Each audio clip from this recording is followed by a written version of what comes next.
Bonjour et bienvenue dans ce webinaire proposé par Ciner Informatique.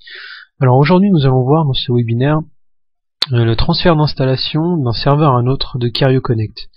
Donc Kerio Connect c'est un serveur de messagerie cross-platform. Donc c'est-à-dire que cross-platform il sera compatible avec tout aussi bien des systèmes d'exploitation comme Windows Server. Donc quand je dis Windows c'est Windows Client, mais aussi Mac OS X Server ou après toutes les distributions Linux. Alors aujourd'hui comme exercice, ce que nous allons faire, c'est par exemple donc transférer un Kerio Connect installé sur un OS, donc Windows. On va le transférer vers un serveur tout simplement Linux, un Linux donc virtualisé avec VMware. Donc premièrement, vous trouverez l'article donc sur la knowledge base de kerio.com, donc à savoir à chaque fois kb.kerio.com. Vous tapez transfert en mot-clé, vous tomberez sur cet article. Donc transferring an installation of Kerio Connect to another server or operating system. Là-dessus, donc vous avez tous les détails donc liés au transfert d'installation de Kerio Connect. Vous avez deux méthodes. Actuellement, la première méthode reste quand même la méthode la plus recommandée. Donc c'est ce que nous allons suivre pour cet exercice d'aujourd'hui. Alors, la première méthode en fait de transfert d'installation consiste tout simplement à prendre les fichiers backup de l'ancien serveur, puis les transférer directement sur le serveur cible dont on souhaite faire la transfert, la nouvelle installation, et ensuite après nous allons commencer donc une restauration complète sur le nouveau serveur avec ces fameux fichiers backup de l'ancien serveur. À ce propos, donc comment fonctionne le backup dans Kerio Connect? Tout simplement quand vous avez installé déjà votre serveur. Alors je vais me connecter donc à la console d'administration de Kerio Connect.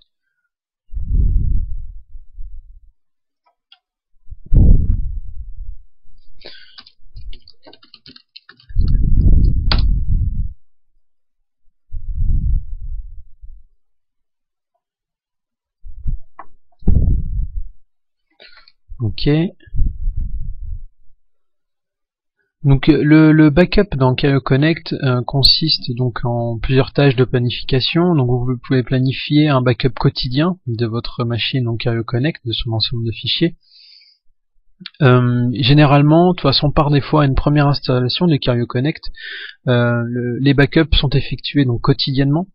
Il va avoir donc du lundi, généralement c'est ce qu'on fait, du lundi au samedi on va avoir un backup différentiel, et après le dimanche on va avoir ce qu'on appelle le full backup. Le full backup, comme son nom l'indique, donc il va sauvegarder entièrement donc tous les stores utilisateurs, tous les mails, contacts, etc. Et à la différence des fichiers, des backups différentiels, comme son nom l'indique aussi, c'est que le différentiel donc il va sauvegarder uniquement en fait ce qui s'est passé en fait durant toute la journée. Donc les arrivées de mails, entrants, sortants, etc. Donc c'est configurable dans la partie Archiving and Backup. Voilà, donc ici dans l'onglet Backup, vous pouvez voir que donc là il y a toutes les tâches qui sont planifiées. Donc comme je l'ai dit, du lundi jusqu'au samedi, donc ce sont des tâches de backup différentiel, et ensuite nous avons notre full le dimanche.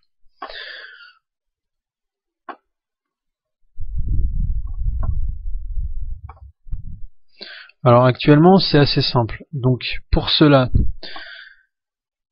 on va commencer donc par une full restore après sur le serveur cible.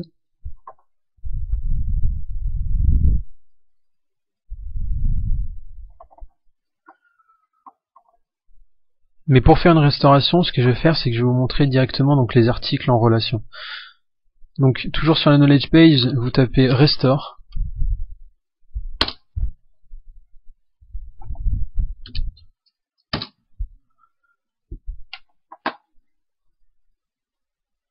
Voilà, Kerio Connect. Ici donc vous avez des exemples de données en fait restaurées à l'aide de l'outil de Kerio Connect. Donc pour restaurer en fait un serveur à l'aide de ces fichiers backup, donc dans Kerio Connect c'est intégré une petite application en fait qui s'appelle KMS Recover tout simplement, qui va vous permettre en fait en ligne de commande de pouvoir restaurer donc des fichiers. Alors ça peut être des fichiers soit donc ce qu'on appelle une full backup recovery, donc là en fait il va restaurer tous les fichiers du backup, ou soit on va pouvoir par exemple simplement faire une restauration d'une simple boîte aux lettres, donc une boîte aux lettres d'un utilisateur. On va pouvoir restaurer simplement aussi donc un dossier, ou on va pouvoir par exemple restaurer, si on souhaite, les fichiers publics, ou même pourquoi pas toutes les boîtes aux lettres d'un certain domaine bien spécifique.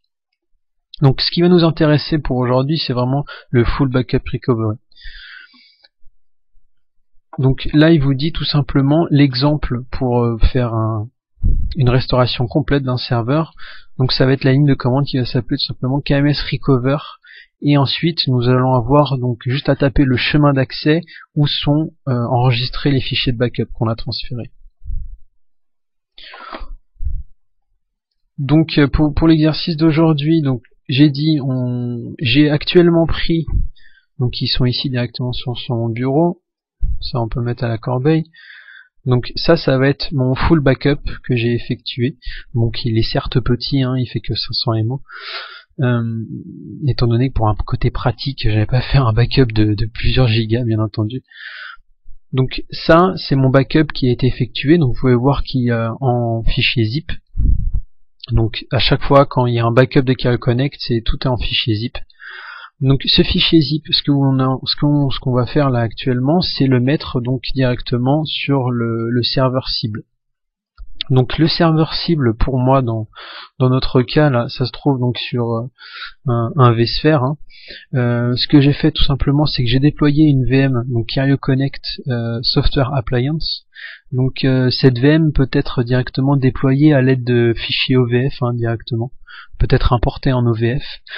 Pour l'importation OVF, en fait, sur une console VMware, vous trouvez tout simplement le fichier dans le lien ci-dessus, download.kario.com. Vous allez sur download.kario.com et ici vous aurez toutes les installations, toutes les exécutables, que ce soit Windows, etc., etc. Donc cliquez sur Select Product. Donc actuellement la dernière version, et ici donc vous aurez tous les packages. Donc moi ce que j'ai fait pour installer donc mon software appliance, tout simplement j'ai pris le lien hein, qui est ici, KarioConnect VMware Virtual Appliance OVF. Donc voilà, après avoir effectué donc l'installation de ma VM, là je peux aller constater directement en mode console.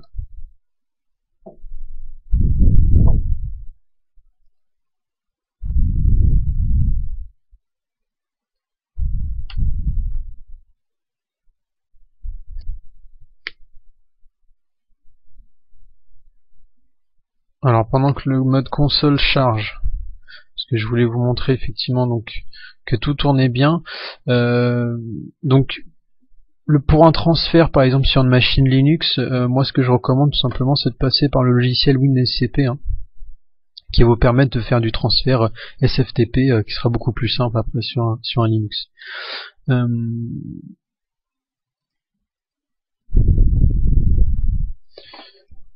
Alors donc sur WinSCP, là je me suis directement déjà connecté donc sur le serveur Linux qui est en train de tourner actuellement avec donc la VM OVF, hein, avec donc KarioConnect qui est préinstallé dessus. Donc le système d'exploitation, comme je l'ai dit, c'est un Linux donc basé sur Debian, mais avec tous les drivers qui vont bien en fait, remanier un peu à la sauce Kario pour avoir une distribution bien stable Linux avec le KarioConnect installé dessus. Donc on va commencer donc par copier les fichiers backup. Moi ce que j'ai fait donc actuellement, j'ai pris mon fichier zip, je l'ai collé directement. Donc si je remonte dans l'arborescence, donc je l'ai mis dans Home, dans le dossier qui s'appelle BKP Kario. Et vous voyez qu'ici j'ai déjà transféré donc le dossier de backup en question. Une fois cela fait, alors je voulais juste vous montrer. Comme j'étais en train de le dire, là on peut voir donc ma VM qui est en train de tourner actuellement, donc avec KarioConnect installé dessus. Donc pour activer par contre le port SSH qui est désactivé par défaut sur la Software Appliance VMware de chez Kario.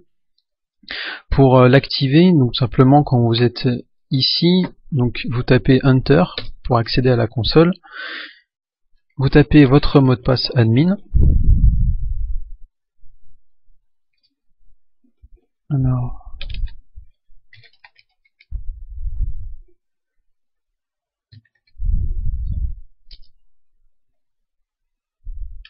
le mot de passe admin qui est à chaque fois le mot de passe, donc parce que là c'était le mot de passe admin mais root en fait, hein. C'était le mot de passe root de Linux. Par défaut, quand vous installez la Software Appliance VMware de Kirio Connect, le mot de passe c'est tout le temps Kirio en minuscule. Donc à savoir, hein, effectivement, dès que vous aurez activé ensuite les paramètres SSH, bien entendu à modifier le mot de passe du compte root, hein, de l'OS Linux. Une fois que vous êtes dans accès en mode console, vous allez dans SSH Settings et ici en fait vous activez SSH, d'accord. Et après F8 pour activer donc les changements de paramètres. Donc ça c'était pour l'activation du SSH. Donc je retourne sur mon WinSCP. Donc actuellement vous pouvez voir que j'ai transféré donc les backups sur le nouveau serveur cible. Donc maintenant il suffit tout simplement de se connecter en SSH directement, on va à l'aide du logiciel petit, pour pouvoir lancer notre commande de restauration de serveur. Donc je lance mon logiciel petit, je me connecte donc sur ma VM en question à distance, donc 10, 10, 11, 12. Voilà, je m'y connecte, login as, donc root, le password, donc ça reste le mot de passe que je vous ai dit tout à l'heure, donc Kirio en minuscule.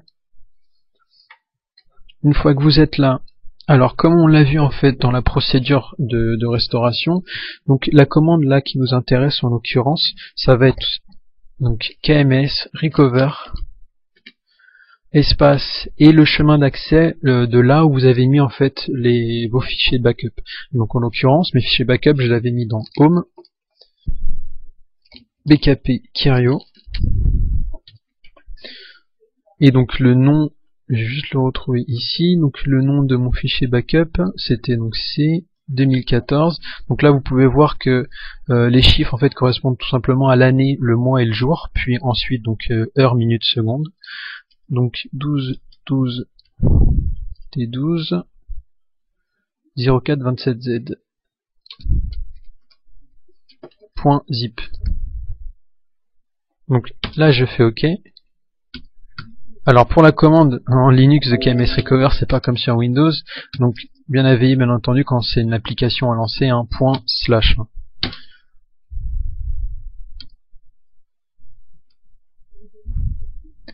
Alors là il ne prend pas, KMS Recover ne search commande.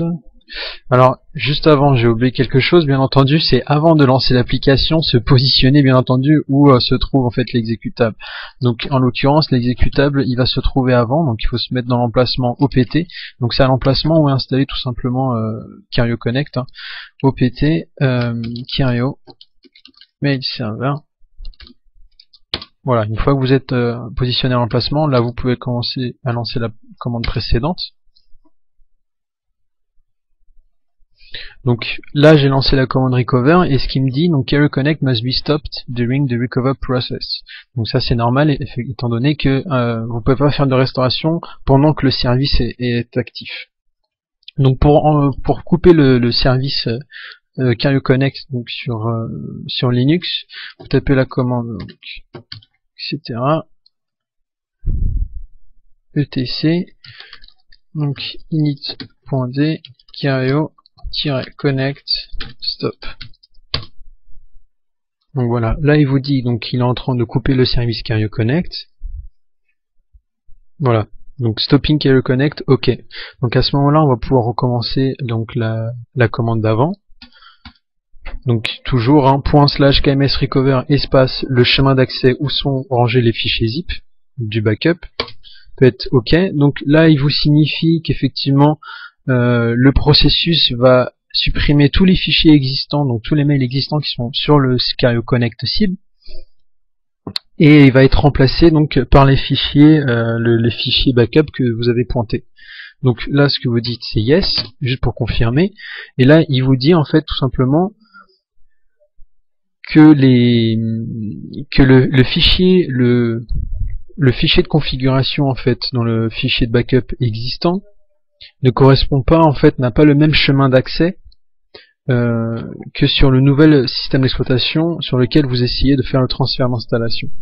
En l'occurrence, on avait dit qu'on partait donc d'un Windows, donc en fait lui il a détecté dans le fichier backup que le fichier backup se comportait, enfin le chemin d'accès du store en tout cas, était C program files Kirio mail server. Et en l'occurrence, là sur le serveur cible, donc le chemin d'accès vers le store, c'est OPT Kirio mail server.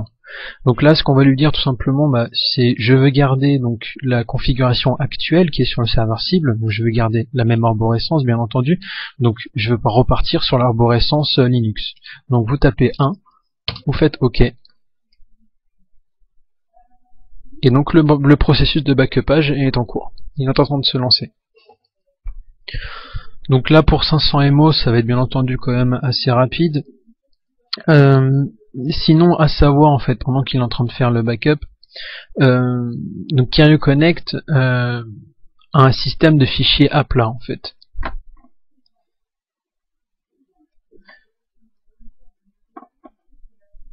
À savoir, donc le serveur de messagerie Kirio Connect n'a pas besoin d'une base de données par exemple. Tout est en fichier à plat. Donc si je vais dans mon store utilisateur par exemple, donc sur le Kirio Connect installé là sur du Windows,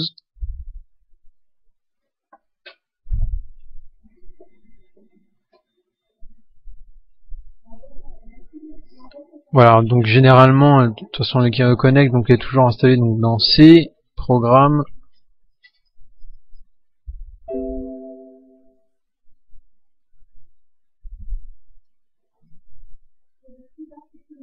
C programme Kirio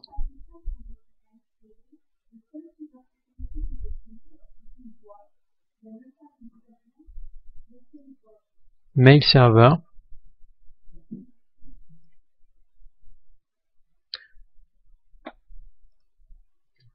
Donc là, on a le dossier d'installation dans lequel est installé Kirio Connect. Si nous allons dans le store, donc qui correspond là où sont rangés tous les mails de tous les utilisateurs, donc dans store, si on va ensuite dans le dossier mail, nous allons donc après sur mon domaine, donc actuellement donc cnrinformatique.com, et là nous allons pouvoir voir qu'en fait tous les utilisateurs sont ici.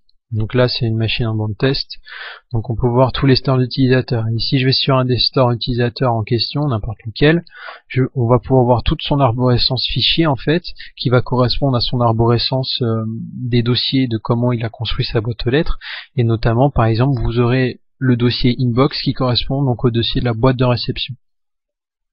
Dans inbox, ici vous allez ensuite dans la partie de tout ce qui est message, donc là on peut voir simplement tous les sous-dossiers de la inbox. Si vous allez dans dièse message, là vous allez pouvoir voir tous les messages qui sont actuellement dans la boîte de réception. À savoir, ils sont rangés donc en code source en .eml. Donc bien entendu, la particularité, c'est d'un point de vue sécurité, il faut de toute manière Kirio Connect s'installe en contre-route. Donc si vous avez des techniciens qui ont accès au serveur Linux où est installé Kirio Connect, il va falloir vérifier effectivement qu'il n'ait pas par exemple des accès permettant en fait d'aller regarder, d'aller tout simplement aller voir tous les fichiers code source donc des utilisateurs.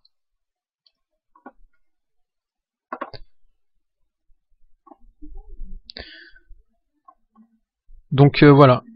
Là je reviens donc sur mon petit, et là on peut voir tout simplement, voilà, recovery completed, recovery process finished successfully. Donc maintenant qu'il a terminé donc son backupage, la chose à effectuer maintenant c'est de changer en fait le chemin d'accès du store. Parce que là actuellement, si je vais essayer en fait de démarrer mon serveur, donc ça si je tape etc in.d Kirio Connect start,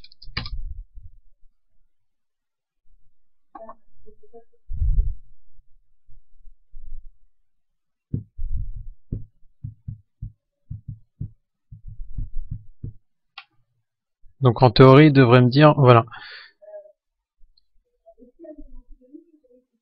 En fait, il a tout simplement échoué parce que le fichier backup ne correspond plus, le fichier backup, pardon, le mail server.cfg où sont rangées les variables en fait indiquant les chemins d'accès des nouveaux stores sont encore en chemin d'accès Windows. Donc là, il va falloir les remplacer par les chemins d'accès Linux. Pour cela, de même, on repasse donc par le logiciel, WinCP.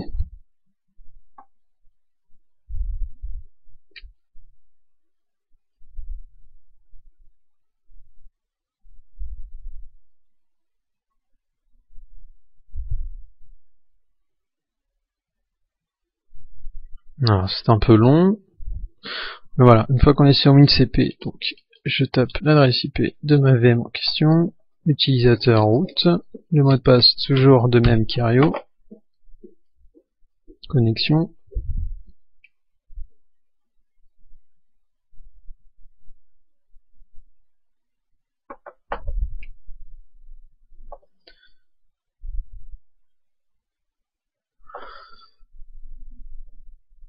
Alors là sur donc là je suis connecté directement sur donc le serveur cible, le Linux. Donc le chemin d'accès, je vais aller dans OPT Kirio, là où est installé Kirio Connect. Là-dedans, je vais aller chercher donc les fichiers de configuration critiques qui sont à savoir mail server.cfg qui correspondent donc à toute la configuration du serveur, les paramètres anti-spam, antivirus, etc. Et le fichier users.cfg, là qui correspond tout simplement au listing de tous mes utilisateurs. Donc je vais ouvrir le fichier mailserver.cfg.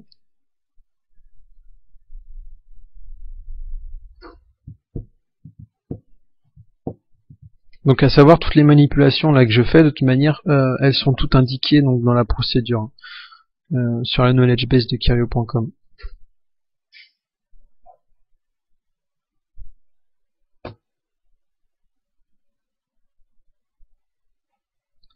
Alors voilà, il s'est enfin lancé.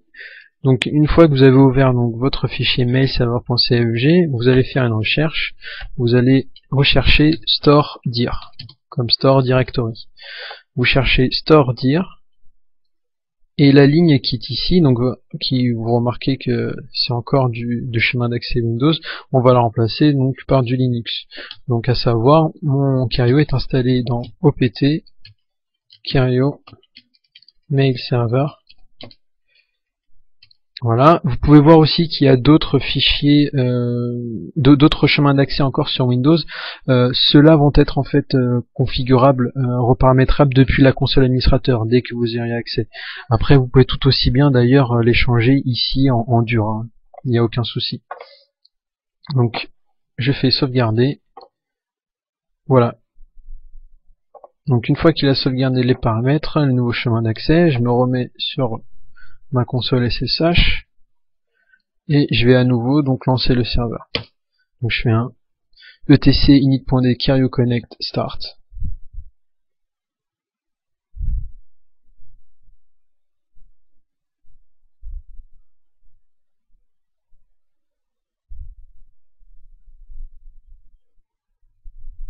Voilà, donc là on va pouvoir voir que effectivement donc il a réussi à démarrer et je vais pouvoir aller constater que mon backup est bien là, que mon serveur a bien été backupé.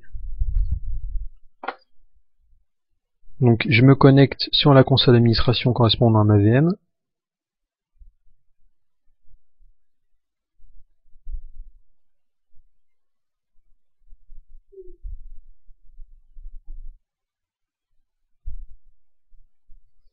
Donc voilà, je me mets en HTTPS. Donc 10, 10, 11, 12, donc sur le port 4040.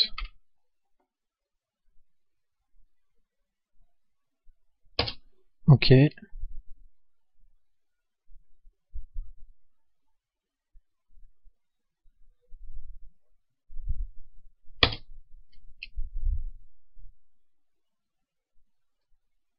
Donc voilà, là il a vu, donc il a trouvé mon serveur. Console d'administration, donc mot de passe admin. Donc bien entendu le mot de passe admin a été modifié a été changé par le mot de passe, bien entendu, de l'admin du précédent serveur, hein, qui était sur Windows.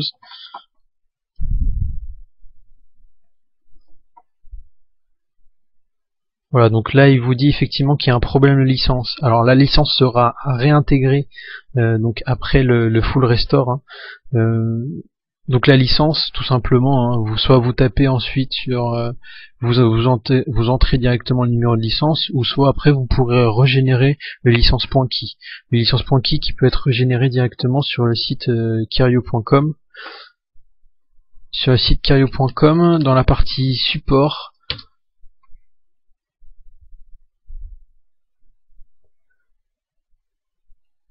Vous allez dans la partie support de Kirio.com et ensuite donc vous cliquez sur Register License. Vous suivez les étapes, donc vous avez les étapes juste pour enregistrer les informations spécifiques donc à la licence, le nom de la société, votre nom, etc. Vous faites juste suivant, et après à la fin de ces étapes-là, vous pourrez télécharger donc le fameux fichier licence.key à réintégrer ensuite. Et donc là, je peux aller voir directement hein, que mes utilisateurs ont correctement été réintégrés. Pas de souci. Usage de stockage, les mails sont tous là. Bon bah j'espère en tout cas que vous avez apprécié ce webinaire et j'ai plus qu'à vous souhaiter une bonne installation. Au revoir.